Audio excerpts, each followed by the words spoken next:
All right, a while ago on The Big Story, we left the family of God who had grown to become a whole people group. They've escaped from Egypt and they're now living in the wilderness where they have been provided for miraculously by God when they started getting grumpy that they didn't have food and water. So now the question becomes, for this huge moving city living in tents in the sand, well, what are we going to be like? What's our people group going to be like? How will people know that we're different from anybody else? What do we want our character to be? And into that mix, God gives some commandments. You might have heard of them before. It starts with 10, but there's a whole bunch of others. And the point behind them is this, that into the law of God is written the nature of God so that the people of God can display the character of God wherever they go. I'll say that again. Into the law of God is written the nature of God so that the people of God can display the character of God wherever they go.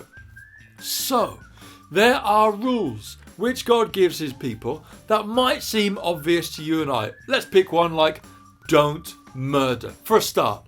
But what's behind that rule? Well, think about all the other people groups. Where have the people of God just escaped from? They've escaped from Egypt. Why did they get into trouble in Egypt? Well, it all started with a murder. It all started with people, the Egyptian slave drivers, not treating other people with goodness and kindness and respect.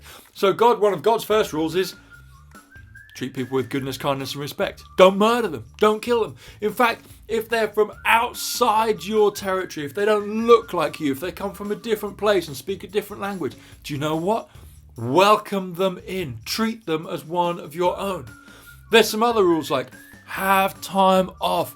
Don't be ruled by work. Don't go chasing all the time, needing more money and more stuff and more status. Be content in your life. How about another rule? Honour your father and mother. Don't go running away, trying to diss them and steal the money from them and make sure that you do well at their expense. Be kind to your family. There's more rules, and as you dig in, there's a whole bunch like don't trip over blind people. Don't shout out rude things to deaf people. Don't harvest your farm or your field or your vineyard to within an inch of its life. Instead, leave stuff there on purpose. If you like, waste some stuff. We know you could pick more grain. We know you could pick more grapes, but leave it there. Why? For the poor who don't own a vineyard or a field or a farm and haven't got a harvest of their own. Because if nobody gives them freely food, then they're not going to eat. They're not going to survive.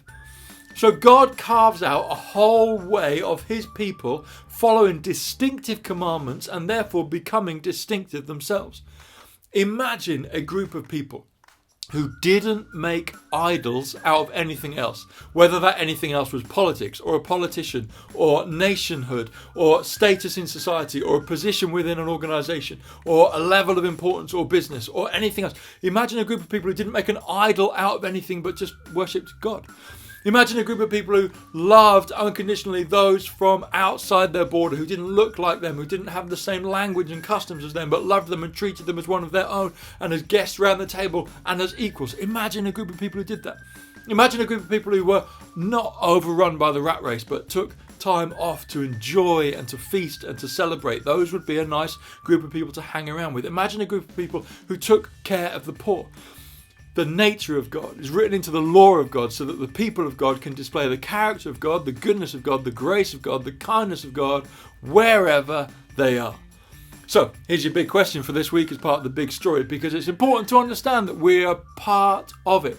It isn't written and put on a bookshelf and left there to gather dust.